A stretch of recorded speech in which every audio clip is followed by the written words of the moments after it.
Hello everyone, welcome back to the cap academy JEE YouTube channel. तो last class में हम लोग discussion कर रहे थे हिस्ट्री ऑफ इलेक्ट्रिसिटी। तो हिस्ट्री ऑफ इलेक्ट्रिसिटी के बाद हम लोग डिस्कशन कर रहे थे एटॉमिक थ्योरी। तो एक मैटर का जो स्मॉलेस्ट पार्टिकल होता है ना, वो मेरा होता है एटॉम। तो एटॉम में क्या होता है? एटॉम में मेरा प्रेजेंट होता है सब एटॉमिक पार्टिकल्स। तो सब एटॉमिक पार्टिकल में क्या क्या रहेगा? आपका प्रोटॉन्स रहेगा, न्यूट्रॉन्स रहेगा और मेरा इलेक्ट्रॉन प्रेजेंट रहेगा। ठीक है। तो जो इलेक्ट्रॉन, प्रोटॉन और न्यूट्रॉन हमारा एटॉम के अंदर रहेंगे और वो मेरा सब एटॉमिक पार्टिकल्स है, तो वो एटॉम के अंदर कैसे कॉन्फ़िगरेशन होंगे उसके बारे में हम लोग लास्ट क्लास में डिस्कशन किए थे। तो मैं कॉपर का बात कर रहा था। तो कॉपर में क्या है? कॉपर का अगर मैं एटॉमिक नंबर देखूं तो कॉपर का एटॉमिक नंबर है 29। ओके, 29। तो 29 का मतलब क्या है?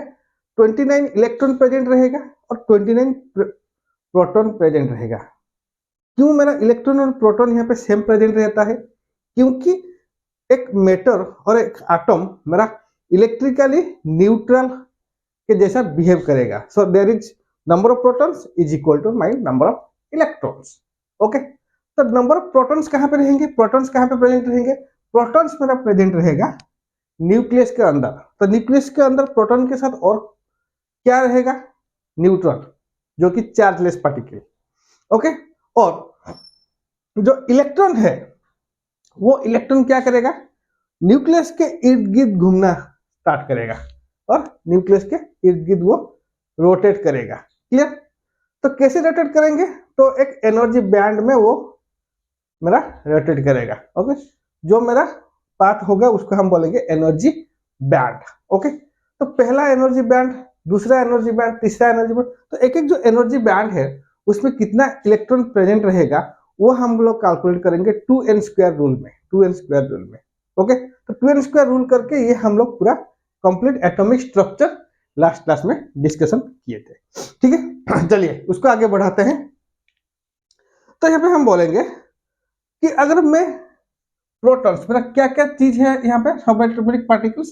तो सब एटॉमिक पार्टिकल में मेरा है सब एटॉमिक पार्टिकल्स।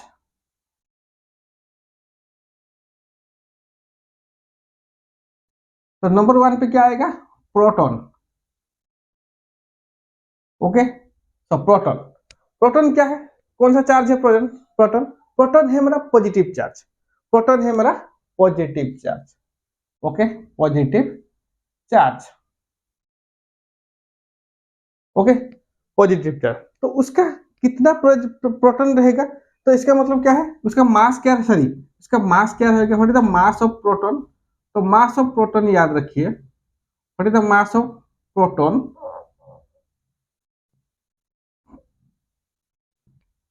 तो मास क्या है यहाँ पे? 1.672 into, okay, 10⁻⁻24 kg। This is the mass of my proton. This is the mass of my proton. Okay, तो एक पॉजिटिव चार्ज में मैं बोलूंगा एक पॉजिटिव चार्ज में कितना प्रोटॉन मेरा प्रेजेंट रहेगा? ओके, सो 1 पॉजिटिव चार्ज मेरा कितना प्रोटॉन प्रेजेंट रहेगा? इसको भी देख लेते हैं कितना प्रोटॉन प्रेजेंट रहेगा। 1.602 1.602 इंटू 10⁻⁻19 प्रोटॉन प्रेजेंट रहेगा। ओके, क्लियर हुआ बात? चलिए नेक्स्ट देखते हैं। नेक्स्ट क्या सब एटॉमिक पार्टिकल्स है मेरा पास? नेक्स्ट सब एटॉमिक पार्टिकल है मेरा neutron.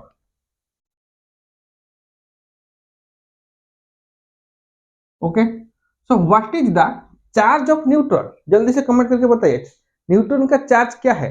It is chargeless. It is chargeless. Okay, chargeless.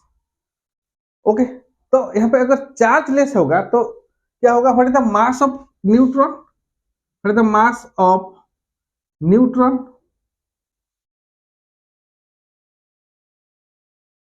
That means same होगा मेरा 1.672 into 10 to the power -24 kg. This is the mass of my neutron. This is the mass of my neutron. तो यहाँ पे देखिए proton का मास और neutron का mass same है मेरा.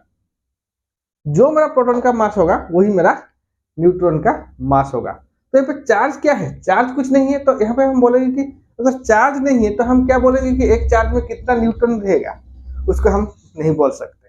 ठीक है, चलिए नेक्स्ट देखते हैं मेरा नंबर 3. नंबर 3 में क्या सब एटॉमिक पार्टिकल्स था मेरा? That is my electron. That is my electron. Then what is the charge of electron? Negative. और इसको माइनस ई और इसको हम बोलते हैं plus E. That is positive charge. और electron means negative charge minus E. Okay, so what is the mass of electron? तो electron का मास क्या है? इलेक्ट्रॉन का मास क्या है? Okay, that is 9.1 into 10 to the power कितना रहेगा? -31 kg is the mass of electron. तो यहाँ पे हम बोलेंगे एक पॉजिटिव और एक नेगेटिव चार्ज में कितना इलेक्ट्रॉन प्रेजेंट रहेगा. सो 1 नेगेटिव चार्ज में कितना इलेक्ट्रॉन प्रेजेंट रहेगा? Okay, that is 1.602 into 10 to the power -19 electron.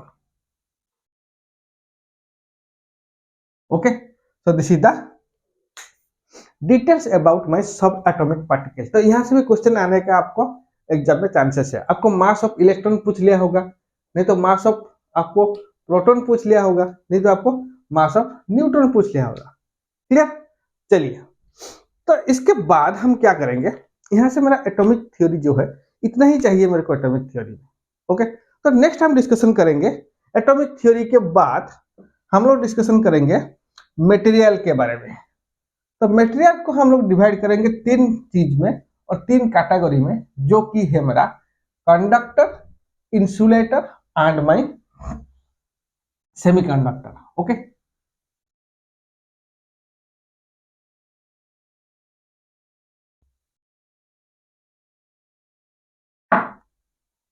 तो मटेरियल का हम लोग डिवाइड किए हैं क्या? पहला वन इज माय कंडक्टर, दूसरा number 2 that is my insulator and number 3 is my semiconductor.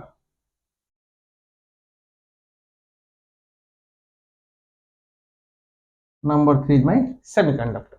Okay, चलिए तो अब देखते हैं कंडक्टर हम किसको बोलेंगे, कौन सा मटेरियल को हम लोग बोलेंगे कि कंडक्टर. आप बोलिए कौन सा मटेरियल को हम बोल सकते हैं कंडक्टर. तो कंडक्टर क्या है? The material that the current is flow easily. तो मटेरियल में जहां पे मेरा करंट, मटेरियल के अंदर इलेक्ट्रिक करंट अगर इजीली फ्लो हो सकता है उसको हम बोलेंगे कंडक्टर. ओके, उसको हम बोलेंगे कंडक्टर. तो क्या है कंडक्टर का प्रॉपर्टीज क्या है?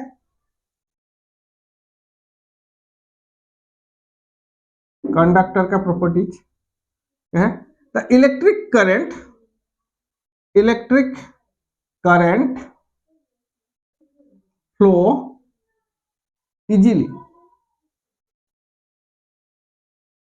तो इजीली अगर इलेक्ट्रिक करंट फ्लो हो सकता है तो उसको हम बोलेंगे कंडक्टर, उसको हम बोलेंगे कंडक्टर. ओके, तो यहाँ पे क्या होगा, क्यों मेरा आप सोचिए एक कंडक्टर के अंदर क्यों इलेक्ट्रिक करंट इजीली फ्लो हो सकता है, क्यों इलेक्ट्रिक करंट इजीली फ्लो हो सकता है. तो आप थोड़ा सा पीछे जाइए प्रीवियस क्लास में. तो प्रीवियस क्लास में मैं क्या बोला था, तो एक एटॉम में अगर हम इलेक्ट्रिसिटी कंडक्ट कराएंगे तो क्या होगा, चार्ज को हम रिमूव करेंगे. कैसे चार्ज को? जंप करेगा मेरा वैलेंस बैंड में. तो उसके बारे में थोड़ा सोचिए. तो जो फ्री इलेक्ट्रॉन होता है, जो मेरा फ्री इलेक्ट्रॉन होता है, तो वो फ्री इलेक्ट्रॉन क्या था? What is the free electron? जो आउटर मोस्ट ऑर्बिट में होगा, जो इलेक्ट्रॉन मेरा आउटर मोस्ट ऑर्बिट में प्रेजेंट होगा एक एटॉम का, उसको हम बोलेंगे फ्री इलेक्ट्रॉन और वैलेंस इलेक्ट्रॉन। तो उसको फ्री इलेक्ट्रॉन क्यों बोलेंगे? क्योंकि वो जो इलेक्ट्रॉन प्रेजेंट है मेरा आउटर मोस्ट ऑर्बिट में, उसके साथ जो न्यूक्लियस का फोर्स ऑफ अट्रैक्शन है वो मेरा बहुत ही वीक फोर्स ऑफ अट्रैक्शन है, वो मेरा बहुत ही वीक फोर्स ऑफ अट्रैक्शन है। तो इसलिए अगर मैं कुछ एक्सटर्नल फोर्स उसके ऊपर अप्लाई करूं तो वो इलेक्ट्रॉन सबसे पहले क्या करेगा, मेरा जंप कर जाएगा, वो मेरा मूव करेगा दूसरे एटॉम के पास। तो ऐसे ऐसे ऐसे करके वो क्या करेगा, जो इलेक्ट्रॉन है वो फ्लो करना शुरू करेगा, वो फ्लो करना शुरू करेगा। तो इसके लिए इसको बोलेंगे very small amount of, very small amount of force is required, okay, very force, small amount of force is required for electron flow, for flow of electron।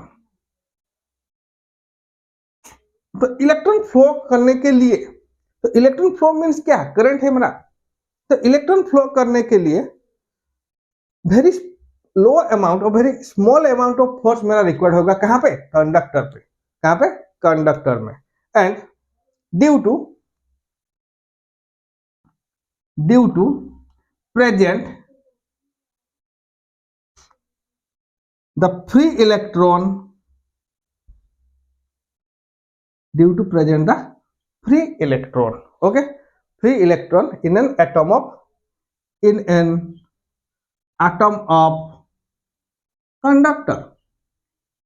तो क्या उसका मतलब क्या है, मेरे को यहां पे पता चला कि क्योंकि कंडक्टर के एटम के अंदर फ्री इलेक्ट्रॉन प्रेजेंट है, तो अगर फ्री इलेक्ट्रॉन मेरे पास है तो फ्री इलेक्ट्रॉन को क्या चाहिए, very small amount of force चाहिए टू फ्लो द इलेक्ट्रॉन।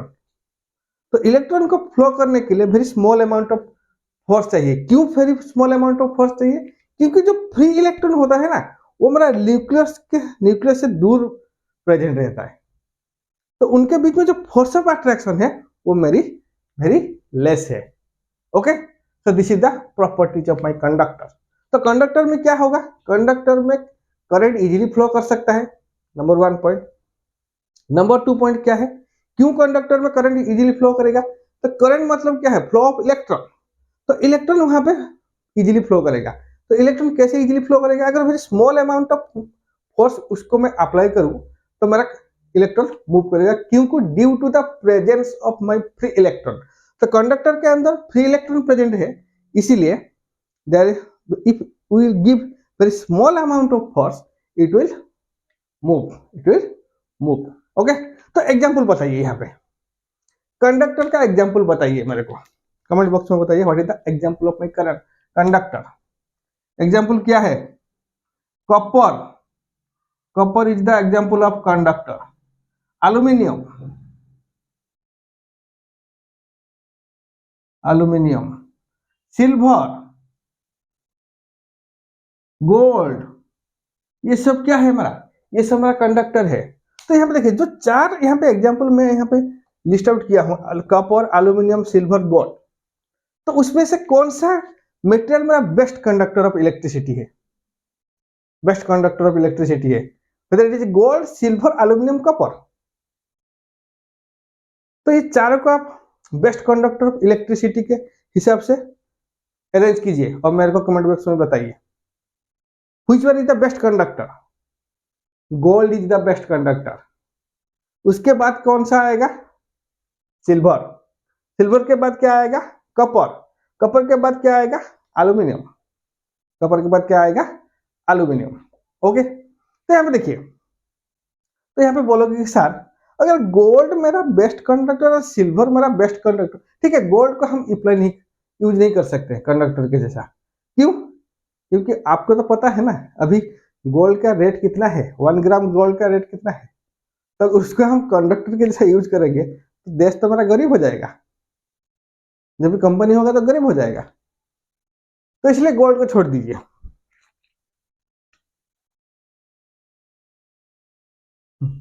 अगर उसको मैं कंडक्टर के जैसे यूज करूंगा तो क्या करेंगे, जब हम ट्रांसमिशन लाइन में यूज करेंगे तो एक उसके दूसरे दिन क्या होगा, उसको चोर ने काट के बेच देगा वो गोल्ड को। सिमिलर होगा सिल्वर, सिल्वर भी वैसा है। अगर सिल्वर को आप एज ए कंडक्टर यूज करोगे उसका कॉस्ट ज्यादा होगा, गोल्ड का भी कॉस्ट ज्यादा होगा, वो इकोनॉमिकल नहीं है। वो क्या है हमारा, इकोनॉमिकल नहीं है। ओके, इकोनॉमिकल नहीं है, ज्यादा कॉस्ट होता है, इसलिए हम गोल्ड और सिल्वर को एज ए ट्रांसमिशन लाइन और एज ए कंडक्टर हम लोग यूज नहीं करते हैं। हम लोग ज्यादातर क्या करते हैं, कॉपर को यूज करते हैं। कहाँ पे, अब घर में जो वायरिंग देख रहे हो ना, जो जो जो वायरिंग में जो यूज होता है हमारा, जो वायर यूज होता है, जो कंडक्टर यूज होता है, they are made up of copper.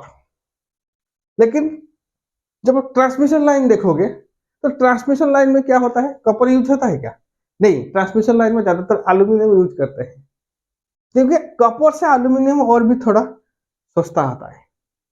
तो as a economical purpose we use aluminium in the transmission line, we use aluminium in the transmission line, not copper. Okay, चलिए, तो ये हो गया हमारा कंडक्टर के बारे में। नेक्स्ट डिस्कशन करेंगे insulator.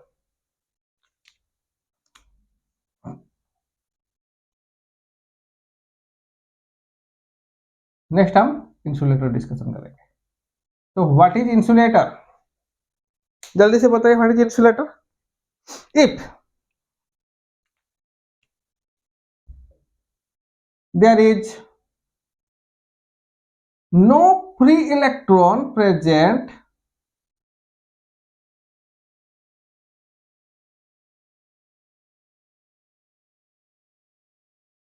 in the atom of a material,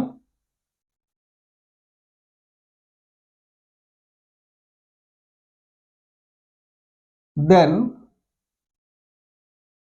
it is called insulator। It is called insulator.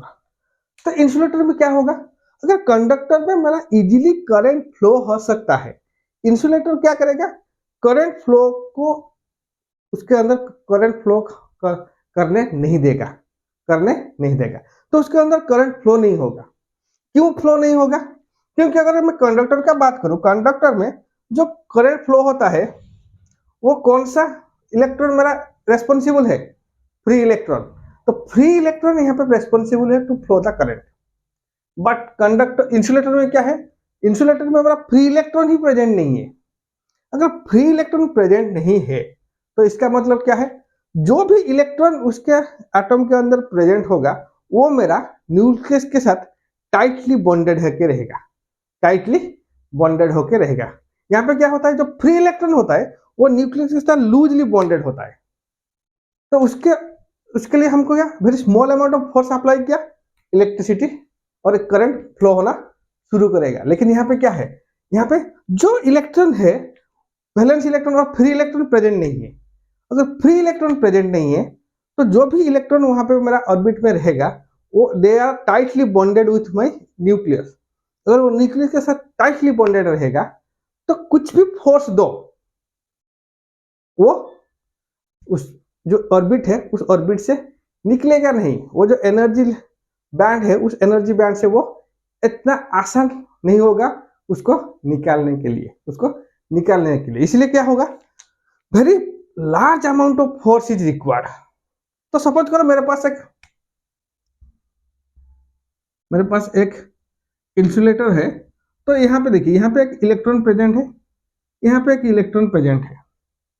Okay, तो इस इलेक्ट्रॉन को अगर मैं यहाँ पे मूव करूं यहाँ तक, तो क्या होगा, जो फोर्स होगा very large amount of force required, large amount of force is required.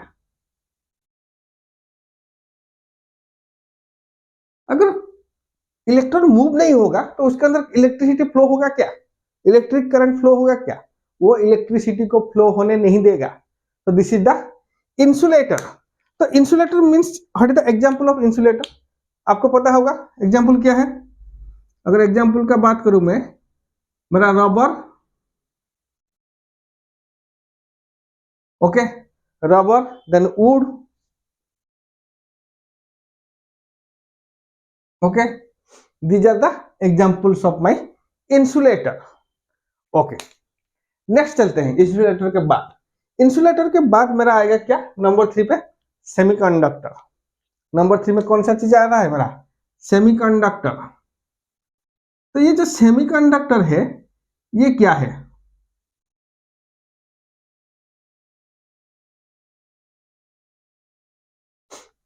आपको कंडक्टर क्लियर हुआ, आपको इंसुलेटर क्लियर हो गया।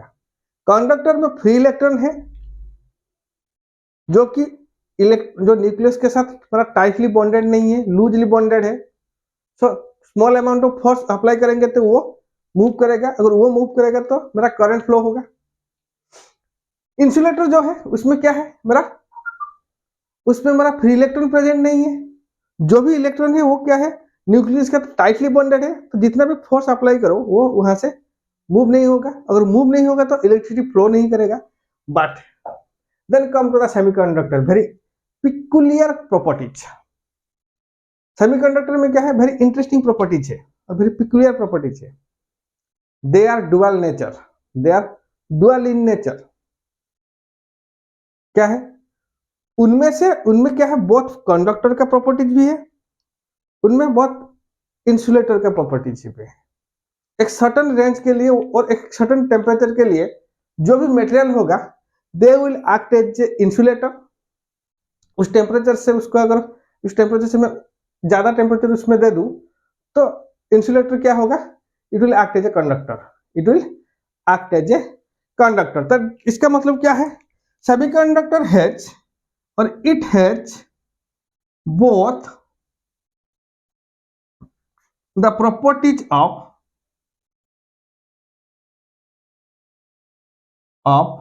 insulator and conductor।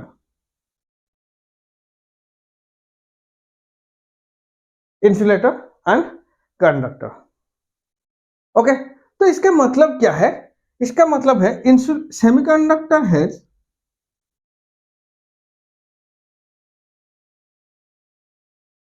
atom, सेमीकंडक्टर atom और atom of semiconductor or atom of semiconductor, the atom of semiconductor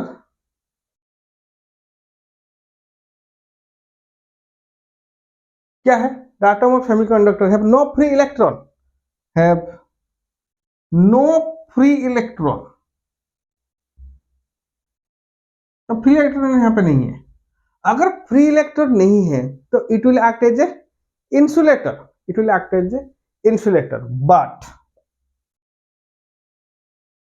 but they have electron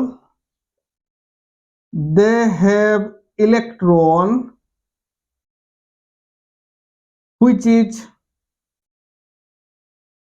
loosely bonded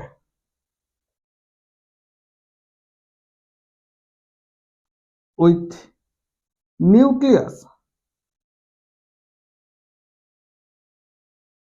okay, तो इनके अंदर मेरा फ्री इलेक्ट्रॉन प्रेजेंट नहीं है, बट जो भी इलेक्ट्रॉन वहां पे प्रेजेंट होगा they are loosely bonded with nucleus. तो न्यूक्लियस के साथ अगर लूजली बॉन्डेड होगा then if certain energy is given or force is given, then the electron start moving। तो इलेक्ट्रॉन वो क्या करेगा, मूव करना स्टार्ट करेगा। तो इसलिए क्या है, मैं बोल रहा था कि उसको एक सर्टन एनर्जी चाहिए, उस एनर्जी से कम एनर्जी होगा तो वो क्या करेगा, इंसुलेटर के जैसे बिहेव करेगा। उस एनर्जी से ज्यादा एनर्जी दे देंगे तो उसको it will converted to conductor. So it is both dual nature, it is both conductor properties and insulator properties। Example क्या है, व्हाट इज द एग्जाम्पल, जल्दी से बताइए। सिलिकॉन, जर्मानियम, तो ये क्या है, एग्जाम्पल है मेरा सॉरी सेमीकंडक्टर का। तो सिलिकॉन और जर्मेनियम जो है मेरा सेमीकंडक्टर का एग्जांपल है। क्लियर? तो these are the conductor, insulator and semiconductor. Okay, next. तो उनसे उसके बाद हम लोग डिस्कशन करेंगे मेरा पहला basic properties of electrical energy और इलेक्ट्रिकल, बेसिक इलेक्ट्रिकल जो है मेरा चार्ज और इलेक्ट्रिक चार्ज। तो चलिए इलेक्ट्रिक चार्ज स्टार्ट करते हैं।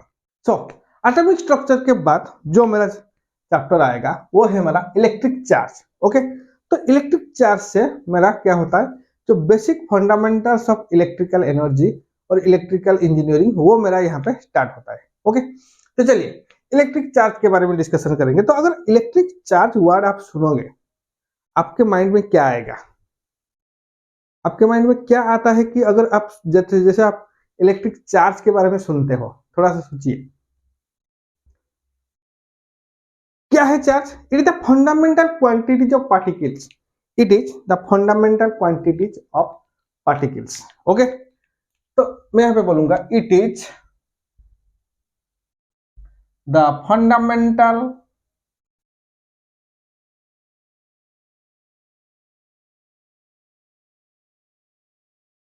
पार्टिकल्स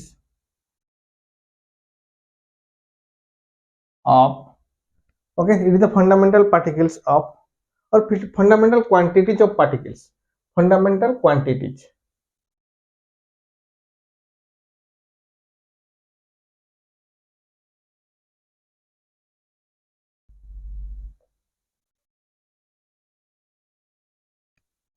ओके, तो जो चार्ज का वर्ड है, ये चार्ज का वर्ड आप कहां पे सुने हैं?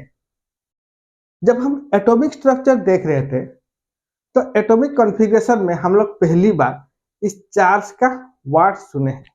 तो एटॉमिक स्ट्रक्चर में क्या होता है? एटॉमिक स्ट्रक्चर में जो एटम होता है, एक मेटल के अंदर जो एटम होता है, उस एटम में मेरा सब एटॉमिक पार्टिकल्स प्रेजेंट रहता है। वो जो सब एटॉमिक पार्टिकल है, एक है इलेक्ट्रॉन, दूसरा है प्रोटॉन, तीसरा है न्यूट्रॉन। तो वहां पे क्या होता है, इलेक्ट्रॉन जो है मेरा नेगेटिव चार्ज है, प्रोटॉन जो है मेरा पॉजिटिव चार्ज है, और जो न्यूट्रॉन है वो मेरा चार्जलेस है। तो इसके लिए हम क्या बोलेंगे, व्हाट इज चार्ज और व्हाट इज इलेक्ट्रिक चार्ज? तो electric charge is the properties of सब atomic particles. Electric charge charge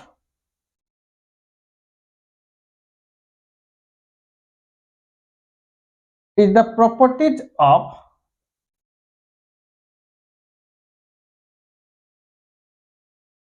subatomic particles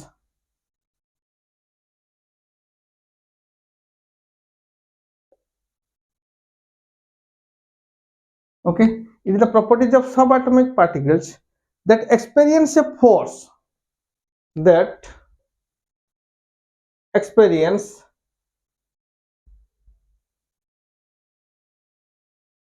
force, okay, that experience a force when placed in an electric field, when placed in a electric field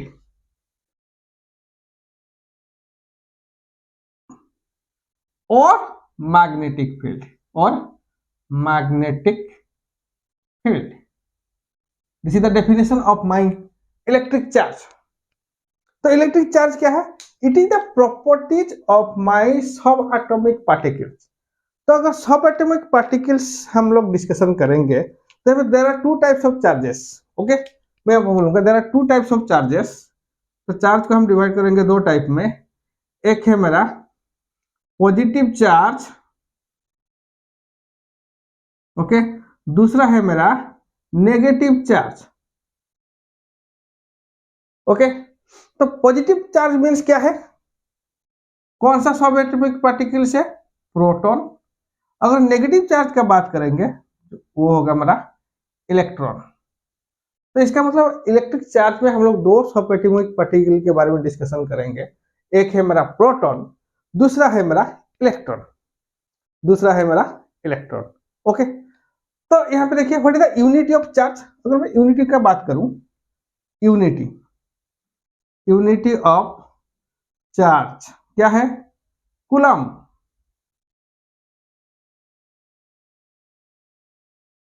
coulomb is the unity of charge, जिसको हम सी से denote करेंगे। And what is the, हम charge को कैसे notation करेंगे, तो notation क्या है, तो नोटेशन क्या है मेरा, और सिंबल क्या है, और सिंबल क्यू। तो क्यू अगर हम बोलेंगे तो क्यू मतलब आपको समझना पड़ेगा this is charge, this is charge. Okay, तो यूनिटी क्या है, what is the unity of charge, the unity of charge is coulomb, the unity of charge is coulomb. Okay, चलिए नेक्स्ट देखते हैं। अगर मैं बोलूं कि 1 कूलम ऑफ चार्ज, सपोज मैं बोलूंगा there are 1 coulomb of charge, तो इसका मतलब क्या है, what do you mean, what do you mean by 1 coulomb, तो 1 कूलम ऑफ चार्ज मीन्स क्या है, charge of,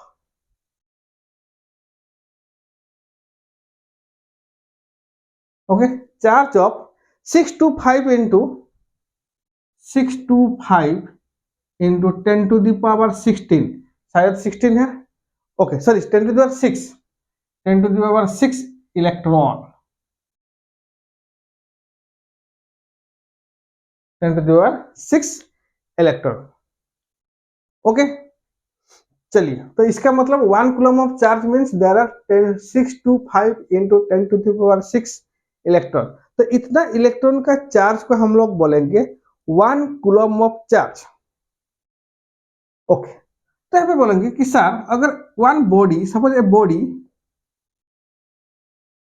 is positive charge, अगर एक बॉडी मेरा पॉजिटिव चार्ज है तो इसका मतलब क्या है, जल्दी से बताइए।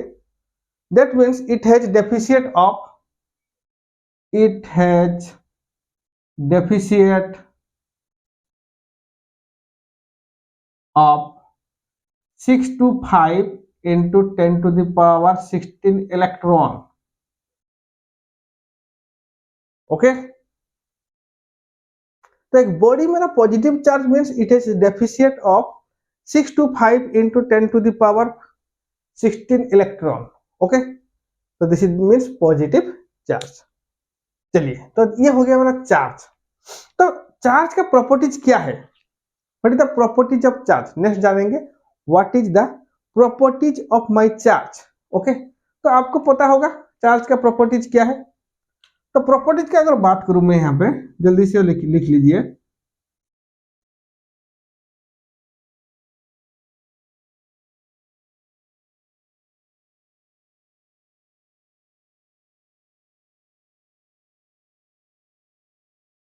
पहला प्रॉपर्टीज क्या है, the like charges repel each other and my unlike charges attract each other. तो इसका मतलब क्या है, सपोज मेरे पास 2 लाइक चार्जेस है, same charges, positive and positive, they are repel each other. Suppose negative negative, they are also repel each other।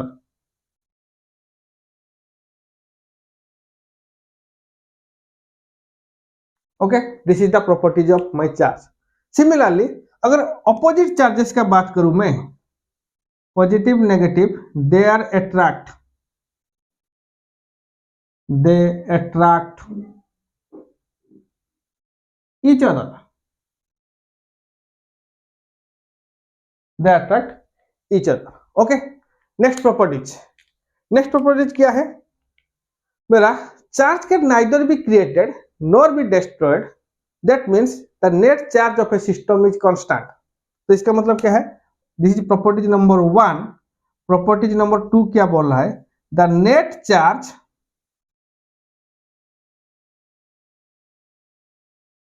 In A system is constant.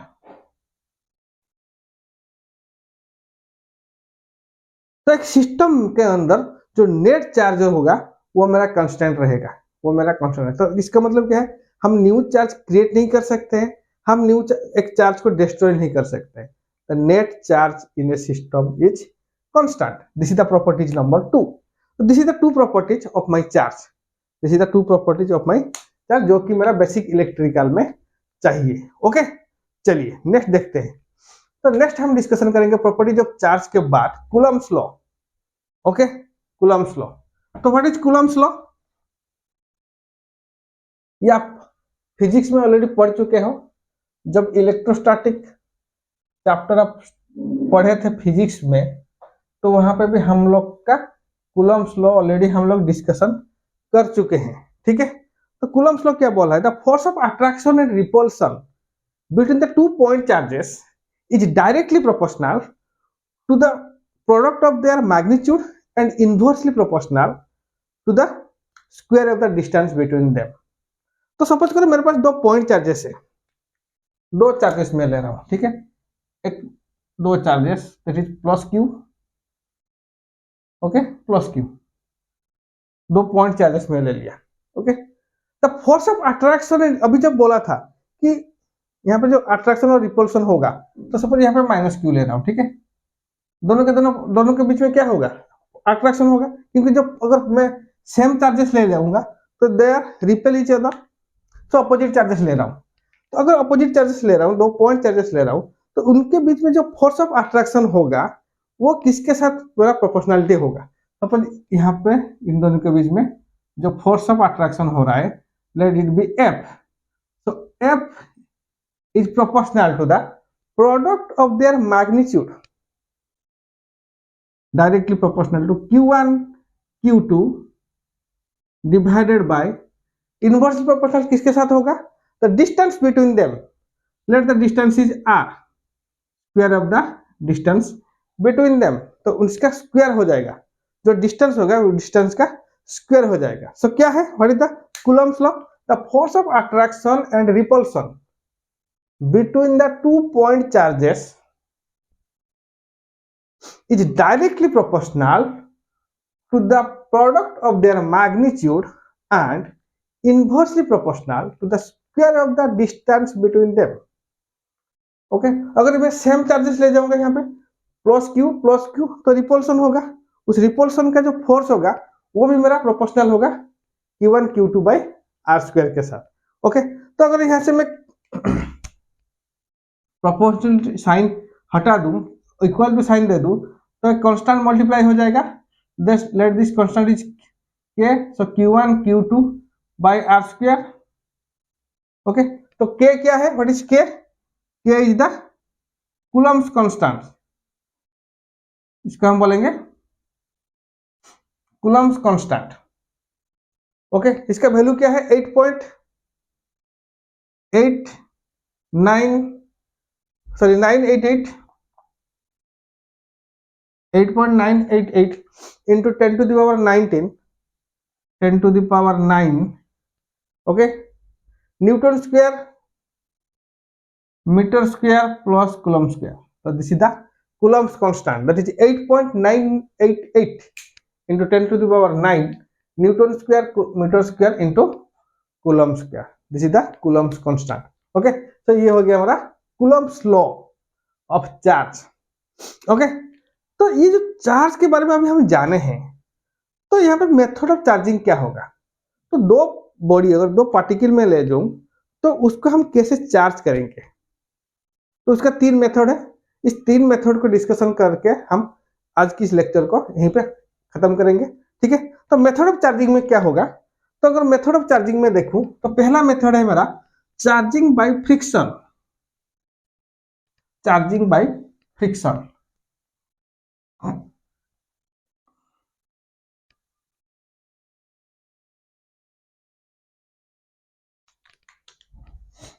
Method of charging.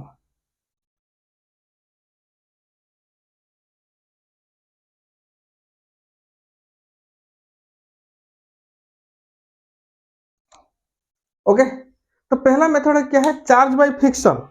Number 1 is by charge by friction. तो friction में कैसे charge होगा? तो suppose करो 2 object, okay, 2 object को हम रब करेंगे और उसको हम रब करेंगे, तो उसमें क्या होगा? तो जो रब होगा तो वहां पे क्या होगा? जो जो ऑब्जेक्ट होगा, ऑब्जेक्ट 1 पे वन ऑब्जेक्ट का चार्ज क्या होगा, वहां पे क्या होगा, ये दोनों मेरा ऑब्जेक्ट है, सॉरी ये एक डस्टर मेरा ऑब्जेक्ट है और यहाँ पे ये जो मार्कर है ये मेरा एक ऑब्जेक्ट है।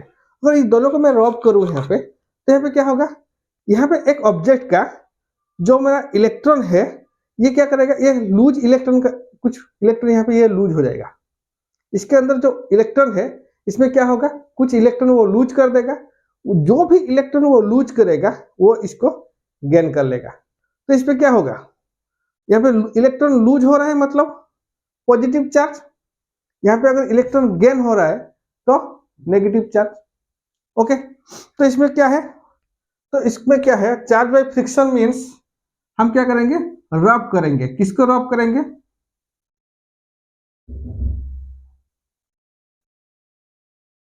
दो ऑब्जेक्ट को हम रब करेंगे। अगर दो ऑब्जेक्ट को मैं रब करूं तो क्या होगा, वन ऑब्जेक्ट क्या करेगा, one is loose electron, second one is gain electron. जो इलेक्ट्रॉन लूज करेगा वो होगा मेरा पॉजिटिव चार्ज, क्योंकि इसमें इलेक्ट्रॉन कम हो जाएगा, वो इलेक्ट्रॉन दे रहा है।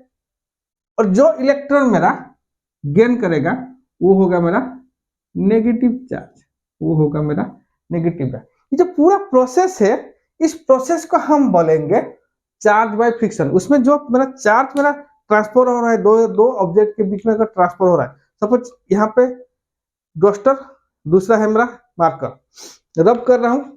ओके, तो मार्कर से क्या हो रहा है, कुछ इलेक्ट्रॉन ये मार्कर लूज कर रहा है। ओके, तो जो इलेक्ट्रॉन वो लूज करेगा, डस्टर क्या करेगा, उस इलेक्ट्रॉन को वो गेन कर लेगा। तो ये लूज कर रहा है मतलब इट विल नेगेटिव चार्ज, ये मेरा गेन कर रहा है मतलब इट विल पॉजिटिव चार्ज। तो ये जो कंप्लीट प्रोसेस में जो चार्ज मेरा फ्लो हो रहा है उसको हम बोलेंगे चार्ज बाय फ्रिक्शन। तो ये भी चार्ज हो गया, इसमें इलेक्ट्रॉन लूज होके कुछ चार्ज हो गया, इस पे इलेक्ट्रॉन गेन होके ये पॉजिटिव चार्ज हो गया, ये मेरा नेगेटिव चार्ज हो गया। तो उस प्रोसेस को हम बोलेंगे charge by friction, charge by friction. Okay, next number 2 पे क्या है, charge by conduction. Charge by conduction,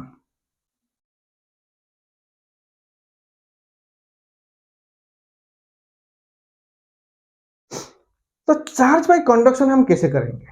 तो सपोज करो मेरे पास एक अनचार्ज ऑब्जेक्ट है, मेरे पास क्या है, एक अनचार्ज ऑब्जेक्ट है। ओके, तो अभी सपोज एग्जांपल ले रहा हूं, मेरे पास दो मार्कर है यहाँ पे। ओके, तो दो मार्कर में ये जो रेड वाला मार्कर है, ये रेड वाला मार्कर मेरा चार्ज है और ये जो ब्लैक वाला मार्कर है ये मेरा अनचार्ज है। अभी हम क्या करेंगे, ये दोनों को, इसके ये जो चार्ज मार्कर है और चार्ज ऑब्जेक्ट है, इसके मैं इसको पूरा पास ले आऊंगा, इसको इसके साथ कनेक्ट कर दूंगा, इसको इसके साथ कनेक्ट कर दूंगा। तो इसमें क्या होगा, तो यहाँ पे जो चार्ज होता है, यहाँ पे ये जो चार्ज पार्टिकल यहाँ पे जो चार्ज होता पहले से ही है, तो ये क्या करेगा, ये कुछ चार्ज इसके पास ट्रांसफर कर देगा, इसके पास ट्रांसफर कर देगा। तो ये इसमें क्या होगा, ये भी चार्ज पार्टिकल हो गया। तो ये जो अनचार्ज बॉडी था ये भी मेरा कुछ देर के बाद ये भी चार्ज बॉडी हो जाएगा। तो ये जो पूरा प्रोसेस है इसको हम बोलेंगे charge by conduction, charge by conduction. Similarly अगर नंबर 3 का बात करूं, चार्ज बाय इंडक्शन। तो चार्ज बाय इंडक्शन क्या है, सेम, ये एक चार्ज बॉडी है, ये एक अनचार्ज बॉडी है। अभी हम क्या करेंगे, ये अनचार्ज बॉडी को हम चार्ज बॉडी के पास लेके आएंगे, लेकिन इसको टच नहीं करेंगे, इसको टच नहीं करेंगे। तो पहले क्या था, उसको मैं टच कर रहा था, तो टच कर रहा था क्या है, इसके अंदर जो चार्ज थे कुछ चार्ज इसके अंदर फ्लो हो जाता है। तो इसको प्रोसेस को हम बोलेंगे चार्ज बाय कंडक्शन। अभी हम क्या करेंगे, ये दोनों को हम ऑब्जेक्ट को, जो भी मेरा ऑब्जेक्ट है और जो भी मेरा चार्ज अनचार्ज बॉडी है उसको अभी इसके पास लेके आएंगे, बट इसको टच नहीं करेंगे। तो अगर ये जो अनचार्ज बॉडी है, अगर ये चार्ज बॉडी के जो मेरा फील्ड में आ जाएगा, उसका जो चार्ज, उसका जो फील्ड होता है ना, उसका फील्ड, ये जो चार्ज बॉडी है, इस चार्ज बॉडी में एक फील्ड क्रिएट होता है। तो ये एक, अगर इसके फील्ड के अंदर वो आ जाएगा तो क्या करेगा, यहाँ पे जो चार्ज बॉडी है ये क्या करेगा, चार्ज ट्रांसफर करना शुरू करेगा, किसको, इस अनचार्ज बॉडी को। ओके, अनचार्ज बॉडी को स्टार्ट करेगा चार्ज फ्लो करना। फिर क्या होगा, ये दोनों मेरा चार्ज हो जाएंगे, ये दोनों मेरा चार्ज हो जाएंगे। तो इस कंप्लीट प्रोसेस को हम बोलेंगे charge by induction, charge by induction. अभी इंडक्शन और कंडक्शन में क्या है, कंडक्शन में देखिए इन दोनों को हम टच कर रहे थे, लेकिन इंडक्शन में इन दोनों को हम टच नहीं करेंगे, एक चार्ज और अनचार्ज बॉडी को हम टच नहीं करेंगे। अगर ये इसके रेंज में आ जाएगा तब भी ये क्या करेगा, चार्ज ट्रांसफर करना शुरू करेगा। This is the difference, this is the difference. Okay, so this is the method of charging.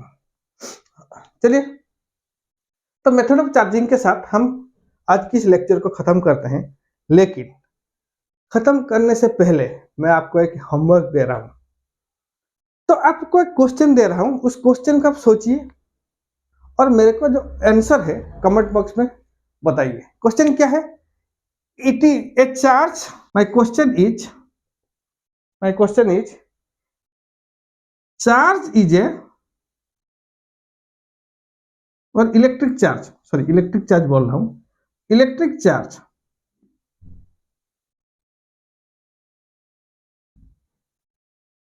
is a scalar quantity or vector quantity।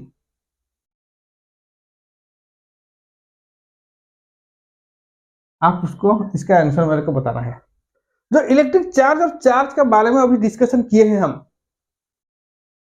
तो ये जो चार्ज है ये मेरा स्केलर क्वांटिटी है या मेरा वेक्टर क्वांटिटी है, इसका आंसर आपको कमेंट बॉक्स में बताना है। ठीक है, तो चलिए मिलते हैं नेक्स्ट लेक्चर में। Thank you.